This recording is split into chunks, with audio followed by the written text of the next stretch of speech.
జీవనాడి 48 సాహితీ ప్రతిభ కార్యక్రమానికి స్వాగతం. ప్రస్తుత కార్యక్రమంలో ప్రొఫెసర్ జీవీఎస్ సుబ్రహ్మణ్యం గారి శ్రీశ్రీ సాహిత్య విశ్లేషణ చివరి భాగంతో పాటు మరికొన్ని శ్రీ గీతాలు వినిపించబోతున్నాం. వ్యాఖ్యాత జీవన్. ప్రొఫెసర్ జీవి సుబ్రహ్మణ్యం గారు తెలుగు సాహితీ రంగంలో ప్రముఖ విమర్శకులు. ఆయన శ్రీశ్రీ సాహిత్యాన్ని, ప్రత్యేకించి శ్రీశ్రీ మహాప్రస్థానాన్ని లోతుగా విశ్లేషించి అనేక విలువైన ప్రతిపాదనలు మన ముందుంచారు. అందులో ఆయన తెలుగు సాహితీ రంగంలో ప్రవేశించిన నాటి ప్రపంచ పరిణామాలను, అవి శ్రీశ్రీ మహాప్రస్థాన గేయాల్లో రూపుదిద్దుకున్న తీరును కూలంకషంగా వివరించారు. శ్రీశ్రీ సామాజిక దృక్పథం జాతీయ స్థాయి నుండి అంతర్జాతీయ స్థాయికి ఎదిగింది అంటారు ఆయన. ఆధునిక యుగంలో శ్రీశ్రీ పాల్కురికి లాంటి వారని ఆయన మరో ప్రతిపాదన చేస్తారు. శ్రీశ్రీ కవిత్వం మార్క్సిస్టు దృక్పథానికి కవితా రూపకల్పన అంటారు ఆయన. మానవజాతి చరిత్ర అంతా వర్గ పోరాటాల చరిత్రేనన్న మార్క్సీయ తాత్వికతను, అలాగే అంతర్జాతీయతను తొలిసారిగా తెలుగు నోట వినిపించిన కవి శ్రీశ్రీ అని జీవీఎస్ ప్రస్తుతిస్తారు. శబ్దశక్తి సారాన్ని ఆపోషణం పట్టిన అగస్త్యుని లాంటివాడు శ్రీశ్రీ అని అంటారు ప్రొఫెసర్ జీవి సుబ్రహ్మణ్యం గారు. మహాప్రస్థాన గేయాల్లోని రచనా శిల్పాన్ని గురించి అనేక విలువైన ప్రతిపాదనలు మన ముందుంచారు జీవీఎస్. సంస్కృత, ఆంధ్ర, పాశ్చాత్య సాహితీ సాంప్రదాయాల త్రివేణి సంగమం శ్రీశ్రీ అంటూ మరో ప్రతిపాదన మన ముందుంచారు జీవీఎస్. భాషలోనూ భావంలోనూ కొత్త పోకడులు పోయి తనదంటూ ఒక సాహితీ జగత్తును శ్రీశ్రీ సృష్టించుకున్నారని అంటారు ఆయన. ఇట్లా శ్రీశ్రీ సాహిత్యాన్ని అనేక పార్శ్వాల నుండి వివేచన చేసి విలువైన ప్రతిపాదనలు మన ముందుంచారు ప్రొఫెసర్ జీవీఎస్. అందువల్ల వాటన్నింటినీ 5 భాగాలుగా విభజించుకున్నాం. అందులో చివరిది 5వది అయిన ఈ భాగాన్ని ఇప్పుడు మీ ముందుంచుతున్నాం. పాఠకులకు గమనిక. సుదీర్ఘంగా సాగిన ఈ విశ్లేషణను సాకల్యంగా అర్థం చేసుకోవాలంటే ఈ 5 భాగాలను ఒకదాని వెంట మరొకటిగా కలిపి వింటే విలువైన సమాచారం అందుతుంది. ఆ రకంగా అన్నింటినీ కలిపి మరోమారు వినమని శ్రోతలకు, సాహిత్యాభిమానులకు, శ్రీశ్రీ కవితాభిమానులకు మరోమారు విజ్ఞప్తి చేస్తున్నాం. వినండి ప్రొఫెసర్ జీవీఎస్ గారి శ్రీశ్రీ కవితా విశ్లేషణలోని చివరిదైన 5వ భాగాన్ని.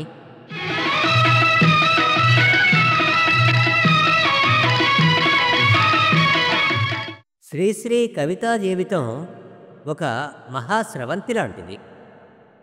ప్రభవలో పర్వతాగ్రం నుండి జాలువారుతున్న నిర్ఝరిలా కనబడుతుంది.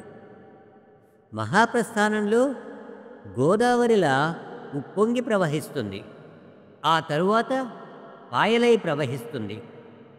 నిర్ఝరిలో మనం నడిచిపోవచ్చు. గోదావరి గాంభీర్యాన్ని అందుకోవటానికి ఈదాలి, నావలో యానం చేయాలి, ఒడ్డు చేరుకోవాలి. పాయల్లో పాషాణాలు కాళ్లకు గుచ్చుకుంటాయి, గాయాలు తగిలినా తగలవచ్చు. అందరూ నడిచిందల్లా మంచిదోవ కాదేమో, భద్రంగా దాటాలి. ఆద్యంతాలు వదిలిపెడితే శ్రీశ్రీ వ్యక్తిత్వం నిండుగా, దండిగా మహాప్రస్థానంలో కనబడుతుంది. అదే ఆయన్ని యుగకర్తగా నిలపగలిగిన సాహిత్యం. శ్రీశ్రీ వచన సాహిత్యం అపారం. కథలు, నాటికలు, వ్యాసాలు, ఉపన్యాసాలు, సమీక్షలు, పీఠికలు, లేఖలు, పత్రికా రచనలు, ఇలా ఎన్నో ఉన్నాయి. ప్రక్రియ ఆయన కలానికి ఒదిగిందే గాని ఆయన మీద ప్రభుత్వం చేయలేదు. పద్యం ఎక్కువ లేక గద్యం ఎక్కువ అనే సమస్య అభేద్యం. అయినా ఘంటావాద్యంగా నేనంటాను, ఈ రెండూ నాకే నైవేద్యం అంటాడు శ్రీశ్రీ. శ్రీశ్రీ నవ్య సాహిత్య పరిషత్తు, ఆంధ్ర అభ్యుదయ రచయితల సంఘం, సాహిత్య అకాడమీ లాంటి సాహిత్య సంస్థలను, మద్రాసు లెజిస్లేచర్ కౌన్సిల్, పౌర హక్కుల మహాసభ వంటి ప్రజా సంస్థలను అలంకరించారు. వీణ, ప్రతిభ లాంటి పత్రికల సంపాదకత్వం నిర్వహించారు. సినీ రంగంలో పాటలు, మాటలు రాసి అందులోనూ తన వ్యక్తిత్వాన్ని నిలుపుకున్నారు. కేంద్ర సాహిత్య అకాడమీ, సోవియట్ ల్యాండ్ నెహ్రూ బహుమతులు పొందారు. సాహిత్యాచార్య బిరుదాలు పొందారు. ఇప్పుడు అంటే ఈ వ్యాసం రాసే 1974 నాటికి విప్లవ రచయితల సంఘానికి అధ్యక్షుడిగా ఉండి తాను నమ్మిన రాజకీయ సిద్ధాంతాన్ని సాహిత్యంలో ముద్రిస్తున్నారు. సాయుధ విప్లవ భీభత్సుని సారథినై భారత కురుక్షేత్రంలో నవయుగ భగవద్గీతా ఝంఝని ప్రసరిస్తానని విప్లవ గీతను వినిపిస్తున్నాడు.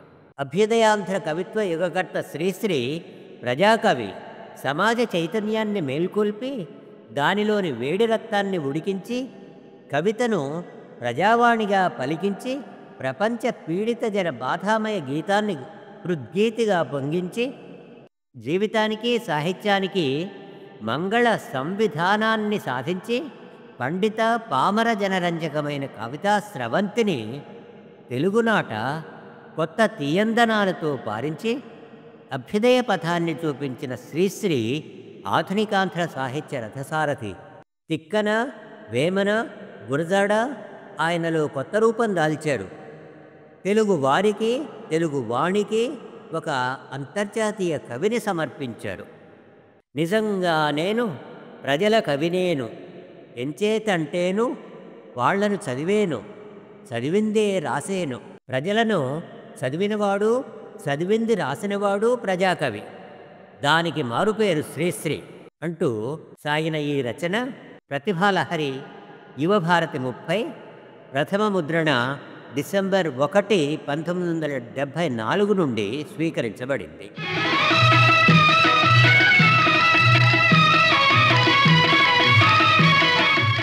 ఈ సుదీర్ఘ ధారావాహికను మిరియాల రామకృష్ణ గారి శ్రీశ్రీ కవితా వైభవం అనే రచనకు ప్రొఫెసర్ జేవిఎస్ రాసిన ముందు మాటతో ముగించబోతున్నాం. శీర్షిక వికసించిన విద్యుత్తేయం. ఆంధ్ర సాహిత్య చరిత్రలో అభ్యుదయ కవితా మహాప్రస్థాన యుగకర్త శ్రీశ్రీ.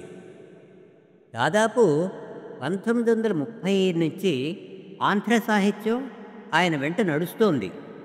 ఆయన పాట, ఆయన మాట, ఆయన ప్రక్రియ, ఆయన ప్రబోధం యువతరానికి విప్లవ శంఖారావం వినిపించింది. కార్మిక కళ్యాణానికి, శ్రామిక శ్రేయస్సుకు విశ్వజనీన విజయ మార్గాన్ని చూపించింది. ఆంధ్ర సాహిత్యానికి సామాజిక స్పృహతో పాటు అంతర్జాతీయ దృక్పథాన్ని నేర్పారు శ్రీశ్రీ. సమాజ పురోగతికి సమరగీతం వినిపించారు. మరో ప్రపంచం వారి మాత్రా ఛందస్సులో గోచరించింది. అగ్నికిరీటపు ధగధగలు, ఎర్రబావుట నిగనిగలు, హోమజ్వాలల భుగభుగలు శ్రీశ్రీ కవితలో కణకణమండే నిప్పుల్లా కళ్ళు మెరిమిట్లు కొల్పించాయి. ఏ దేశ చరిత్ర తూచినా ఏమున్నది గర్వకారణం, నరజాతి చరిత్ర సమస్తం పరపీడన పరాయణత్వం అన్న శ్రీశ్రీ గేయం అభ్యుదయ కవికుమారుల కావ్య గీతాలకు పల్లవిగా పరిఢవిల్లింది. ఇతిహాసపు చీకటి కోణం అట్టడుగున పడి కాన్పించని కథలన్నీ ఈ యుగ కవితకు వస్తు సంభారాన్ని కల్పించి పెట్టాయి.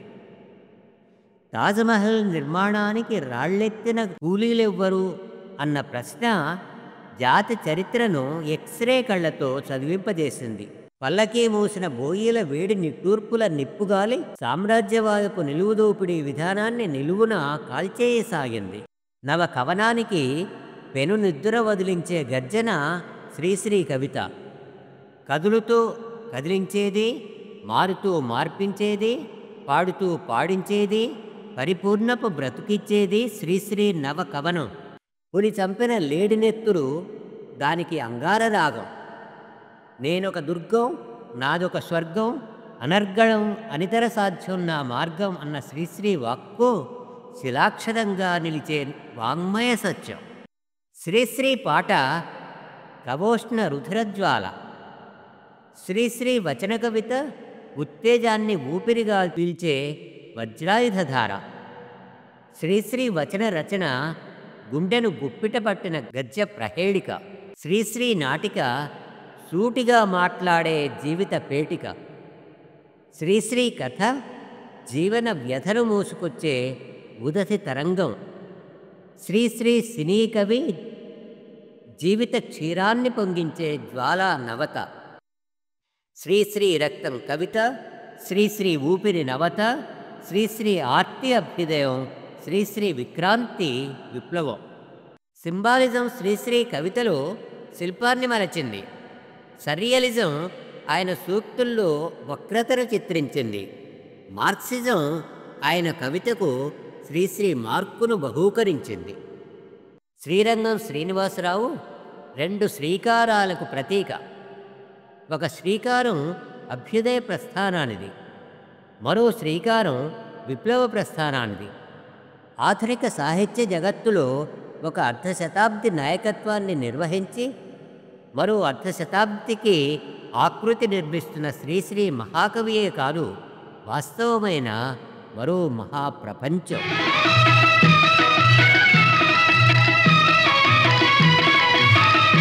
ఈ కార్యక్రమంలో మరికొన్ని శ్రీశ్రీ సినీ గీతాలు వినిపించబోతున్నాం. ముందుగా 1961లో విడుదలైన వెలుగు నీడలు చిత్రం నుండి హాయి హాయిగా జాబిల్లి తొలిదేయి వెండి దారాలల్లి అనే యుగళ గీతాన్ని. అన్నపూర్ణ పిక్చర్స్ బ్యానర్పై వచ్చిన ఈ చిత్రానికి దుక్కిపాటి మధుసూదన్ రావు నిర్మాత. ఆదుర్తి సుబ్బారావు దర్శకత్వం వహించిన ఈ చిత్రానికి పెండియాల నాగేశ్వరరావు సంగీతం సమకూర్చగా ఘంటసాల, సుశీల శ్రావ్యంగా ఆలపించారు. ఈ ప్రేమ గీతాన్ని నాయికా నాయకులు అక్కినేని నాగేశ్వరరావు, గిరిజలపై చిత్రీకరించారు. వినండి.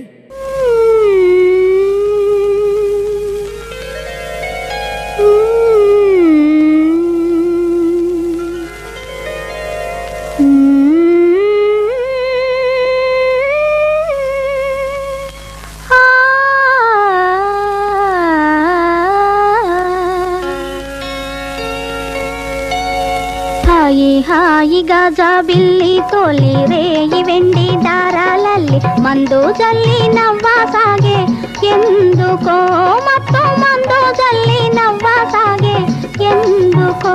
హాయిగా జాబిల్లి తోలి రేయి వెండి దారాలల్లి మందు జల్లి నవ్వసాగే ఎందుకో మత్తు మందు జల్లి నవ్వసాగే ఎందుకో.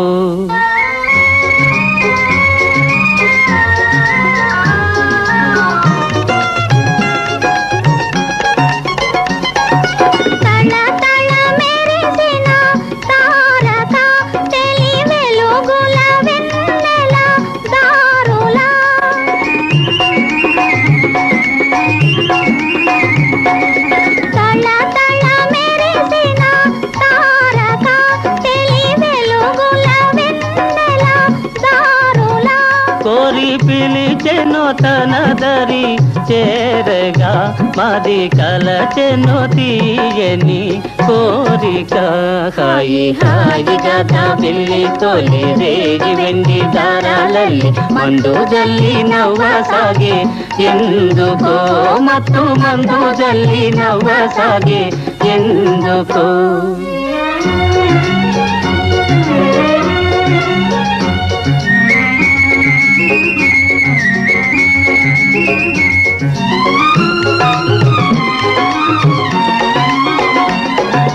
మిలమిల వెలిగే నీటిలో చెలికలు వలరాణి చూపులో. మిలమిల వెలిగే నీటిలో చెలికలు వలరాణి చూపులో.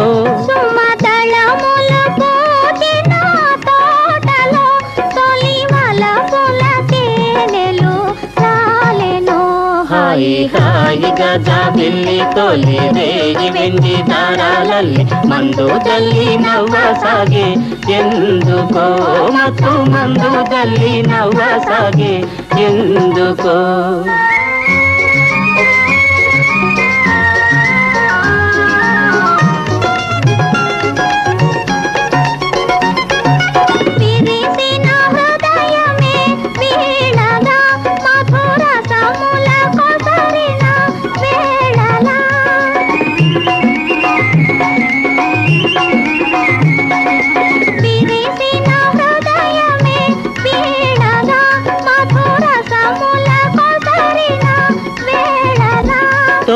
పరువములొలికెడు సోయగం కని పరవశమందెను మానసం.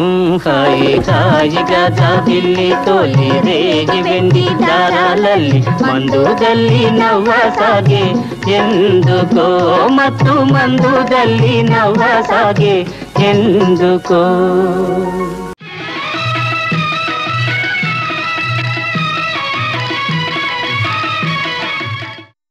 ఇప్పుడు మరో పాట వినండి.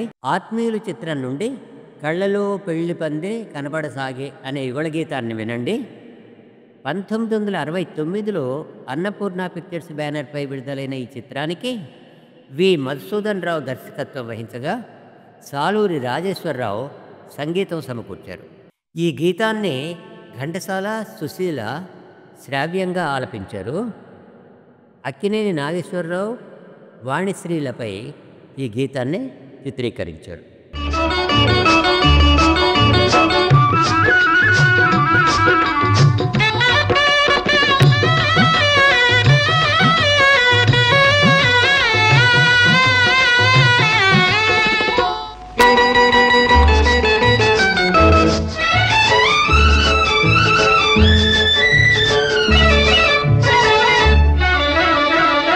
కళ్ళలో పెళ్లి పందిరి కనపడసాగే పల్లకీలోన ఊరేగే ముహూర్తం మదిలో కదలాడే.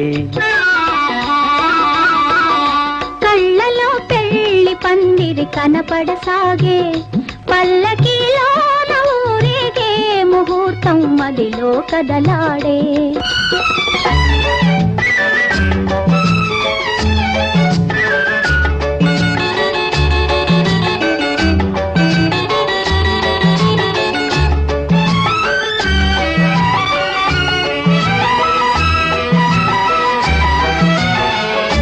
నుదుట కళ్యాణ తిలకముతో పసుపు పారాణి పదములతో,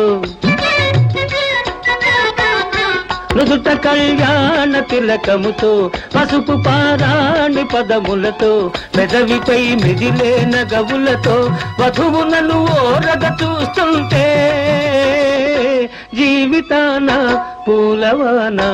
కళ్ళలో పెళ్లి పందిరి కనపడసాగే పల్లకీలోన ఊరేగే ముహూర్తం మదిలో కదలాడే.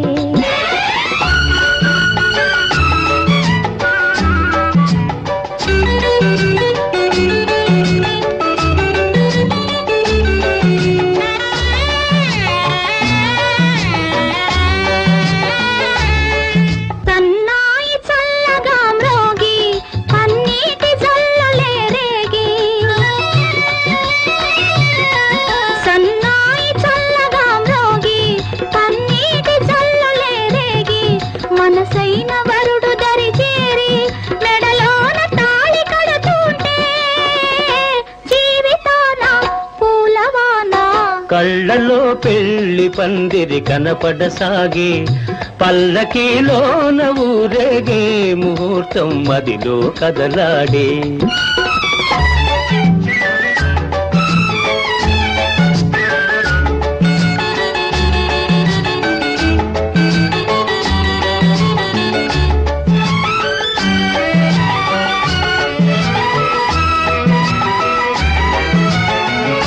వలపు హృదయాలు పులకించి మధుర స్వప్నాలు ఫలించి,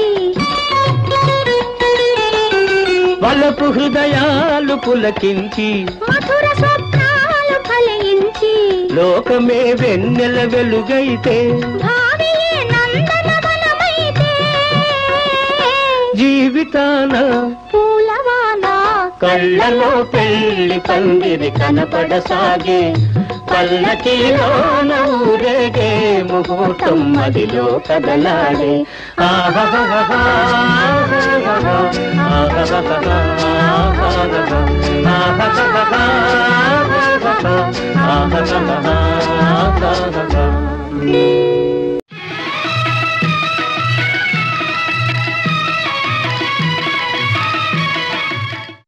ఇప్పుడు మరో పాట ధనవంతులు గుణవంతులు చిత్రం నుండి ఓ మనిషి సాగించు నీ కృషి అనే పాట వినండి. 1974లో దేవి ఆర్ట్స్ బ్యానర్పై విడుదలైన ఈ చిత్రానికి కె వరప్రసాదరావు దర్శకత్వం వహించగా పెండ్యాల నాగేశ్వరరావు సంగీతం సమకూర్చారు. ఎస్పి బాలసుబ్రహ్మణ్యం ఆలపించిన ఈ గీతాన్ని హీరో కృష్ణపై చిత్రీకరించారు.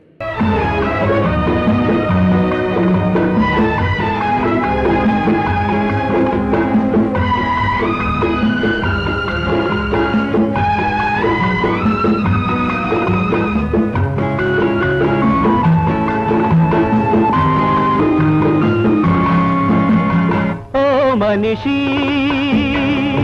సాగించు కృషి నీ ధ్యేయమే తెలిసి, ఓ మనిషి సాగించు కృషి నీ ధ్యేయమే తెలిసి,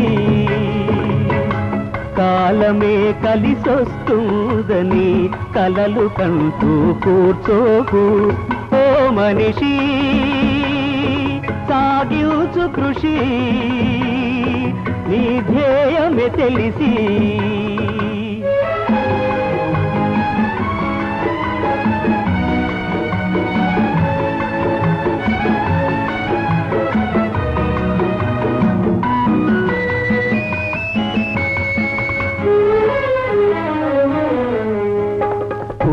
కావడిని మోసిన బానిస కుతుబ్ మినారును కట్టాడు,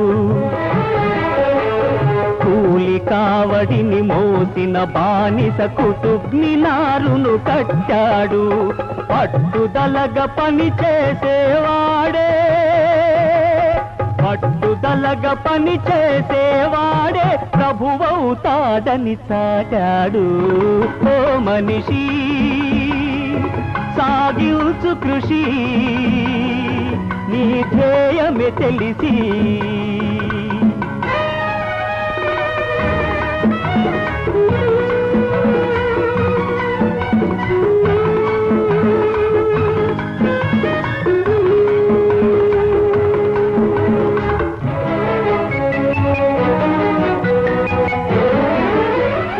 ఆకాశమంటే ఆయుధాలు అతి సామాన్యుల కృషి విజయాలే, పారిశ్రామిక ధన దర్పాలు పేద కార్మికుల శ్రమ ఫలితాలే, పేద కార్మికుల శ్రమ ఫలితాలే, ఓ మనిషి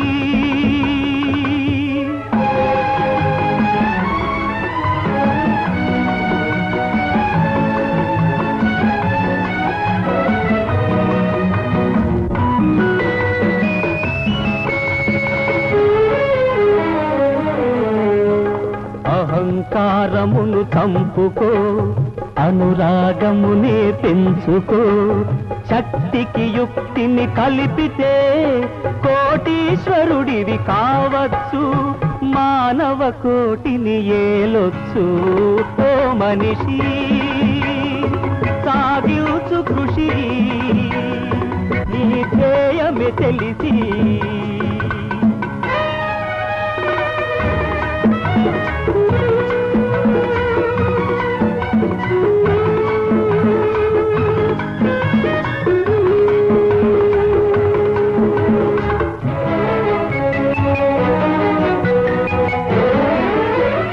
ప్రతి మనిషి కృషి చేసిన నాడే ఆర్తనాదములు వినరావు, శ్రమతో సంపద పిగిన నాడే ఆకలి మంటలు కనరావు, ఆకలి మంటలు కనరావు, ఓ మనిషి సాగించు కృషి నీ ధ్యేయమే తెలిసి, నీ ధ్యేయమే తెలిసి, ఓ మనిషి.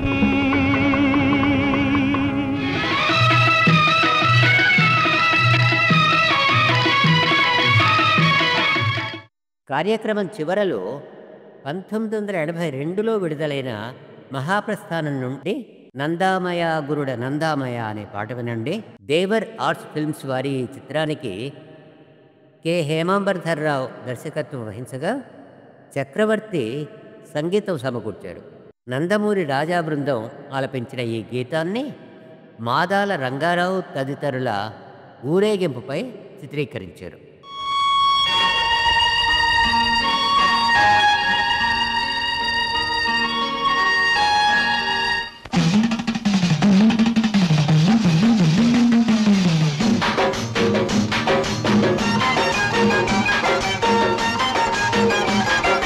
నందామయ గురుడ నందామయ చందాలు పోగేసి తిందామయ, నందామయ గురుడ నందామయ చందాలు పోగేసి తిందామయ. బసర బసరబా బసర బసరబా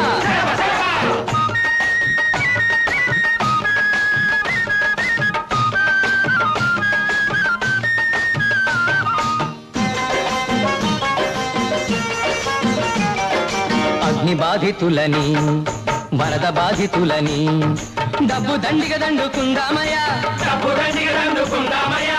అంతులేని నిధులు అవలీల దిగమింగి హాయిగా జీర్ణించుకుందామయ్యా, హాయిగా జీర్ణించుకుందామయ్యా. బసర బసరభా బసర బసరభా నందామయ గురుడ నందామయ చందాలు పోగేసి తిందామయ్యా, నందామయ గురుడ నందామయ చందాలు పోగేసి తిందామయ్యా.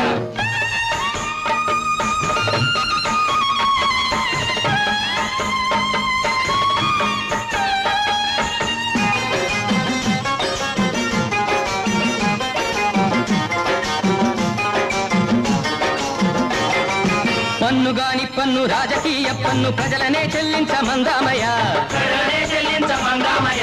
పూరి గుడిసెల్లోని పేద బ్రతుకులతోడ పులిదూరమే ఆడుకుందామయ, పులిదూరమే ఆడుకుందామయ. నందామయ గురుడ నందామయ చందాలు పోగేసి తిందామయ. బసర బసరభా బసర బసరభా చందాలు వసూలు చేసి డబ్బు మింగేస్తున్నారా? మీరు తినేస్తుంటే చూడడానికి చేతకాని దద్దమ్మలు అనుకున్నారా? చేతకాని దద్దమ్మలే కాదు, చేవ చచ్చిన దద్దమ్మలంటాన్రా. దమ్ములుంటే ఏం చేస్తారో చెయ్యండ్రా. మీ కళ్ళు తెరిపించడానికే మేము ప్రదర్శనిస్తుంది.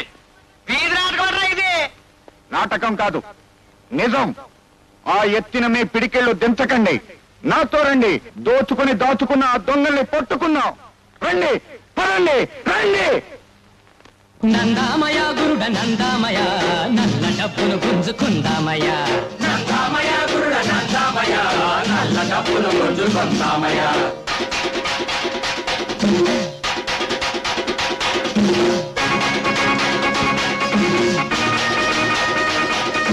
పగలనక రేయనక ప్రజల కడుపులు కొట్టి పైకమంతా పోగు చేశారయ్యా, పైకమంతా పోగు చేశారయ్యా. అడగబోతే చాలు ఇదిలించి బెదిరించి నెత్తి మీద చెయ్యి వేశారయ్యా, నెత్తి మీద చెయ్యి వేశారయ్యా. బసర బసరభా బసర బసరభా నందామయ గురుడ నందామయ నల్ల డబ్బును గుంజుకుందామయ, నందామయ గురుడ నందామయ నల్ల డబ్బును గుంజుకుందామయ.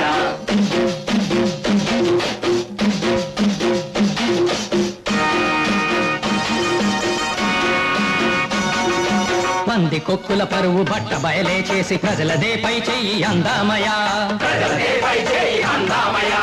దోచుకొని గుట్టుగా దాచిపెట్టిన డబ్బు ప్రజలందరికీ పంచి పెడదామయ్యా, ప్రజలందరికీ పంచి పెడదామయ్యా. బసర బసరభా బసర బసరభా నందామయ గురుడ నందామయ నల్ల డబ్బును గుంజుకుందామయ, నందామయ గురుడ నందామయ నల్ల డబ్బును గుంజుకుందామయ.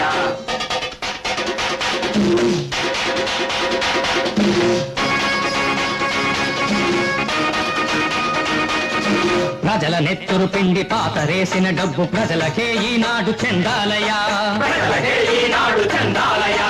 ప్రజల కడుపులు కొట్టి బలిసిపోయిన వాళ్ళు నేటితో తగు శాస్తి పొందాలయా, నేటితో తగు శాస్తి పొందాలయా. అసర బసరభా బసర బసరభా నందామయ గురుడ నందామయ నల్ల డబ్బును గుంజుకుందామయ, నందామయ గురుడ నందామయ నల్ల డబ్బును గుంజుకుందామయ.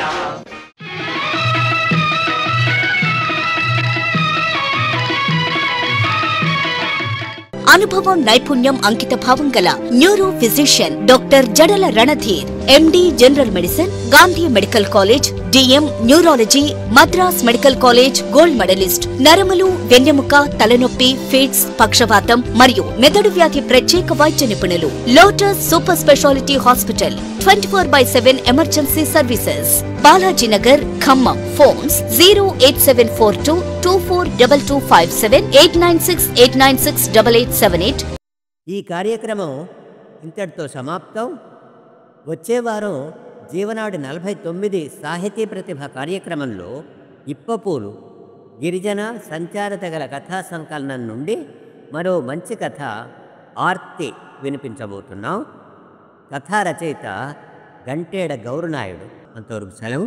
స్వేచ్ఛ టీవీ ఛానల్ లైక్ చేయండి, మీ మిత్రులకు షేర్ చేయండి. మరచిపోకండి మన స్వేచ్ఛ టీవీ ఛానల్ను సబ్స్క్రైబ్ చేయటం. మీ జీవన్.